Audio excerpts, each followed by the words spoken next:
विद्यार्थी मित्रांनो, तुम्ही देखील जर गट ब आणि गट क ची एक्झाम देणारे विद्यार्थी आहात है ना, आणि आता ज्या जागा आलेल्या आहेत गट क च्या एक्झामसाठी, त्यासाठी तुम्ही देखील तयारी करत आहात, तर तुमच्यासाठी आहे हा व्हिडिओ. स्क्रोल करू नका.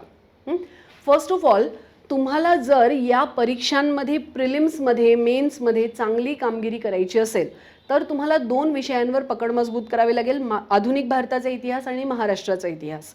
आणि यामध्ये लिमिटेड टॉपिक्स आहेत, अगदी हाताच्या बोटावर मोजण्या एवढे टॉपिक आहेत ज्यातून फ्रिक्वेंटली क्वेश्चन विचारले जातात.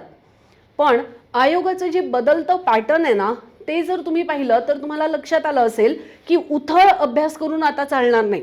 फक्त प्रिव्हियस इयर क्वेश्चन पेपरचे एक्सप्लेनेशन पाठ करून चालणार नाही है ना, किंवा ट्रेडिशनल पद्धतीने फक्त वन डे क्लास करून किंवा टेलिग्रामच्या PDF वाचून चालणार नाही. फक्त टेस्ट सिरीज लावून देखील चालणार नाही. आता याचा सखोल अभ्यास करणं अपेक्षित आहे.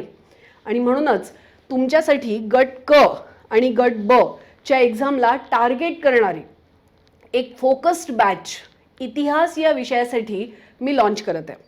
युगांतर अकॅडमीच्या ॲपवर आणि ऑफलाईन सेशनच्या माध्यमातून ही बॅच कंडक्ट केली जाणार आहे. सो ऑनलाईन आणि ऑफलाईन स्वरूपात ही बॅच तुमच्यासाठी उपलब्ध असणार आहे. आणि यामध्ये आपण महाराष्ट्राच्या इतिहासावर विशेष भर देणार आहोत. यामध्ये दलित चळवळी, ब्राह्मणेतर चळवळी, शेतकऱ्यांच्या चळवळी, कामगार चळवळी यांच्यावर विशेष भर दिला जाईल. समाजसुधारकांचा इतिहास, समाजसुधारकांचे जे काही फ्रिक्वेंटली आस्क क्वेश्चन आहेत, त्यांची वृत्तपत्र, शिक्षण संस्था, त्यांनी दिलेली कथनं, त्यांच्या जीवनातलं योगदान, त्यांच्याशी असोसिएटेड असलेल्या संस्था, या सगळ्यावर आपण एक 360 डिग्री अँगलमध्ये अभ्यास करणार आहोत. आणि त्याच्याचबरोबर तुम्हाला प्रिंटेड नोट्स देखील मिळणार आहेत. सो ही संधी सोडू नका, ही तुमच्यासाठी आहे. अगदी प्रिलिम्समध्ये मेन्समध्ये जर तुम्हाला इतिहास या विषयामध्ये जास्तीत जास्त मार्क्स घ्यायचे असतील तर या बॅचला नक्की एनरोल करा. थँक्यू.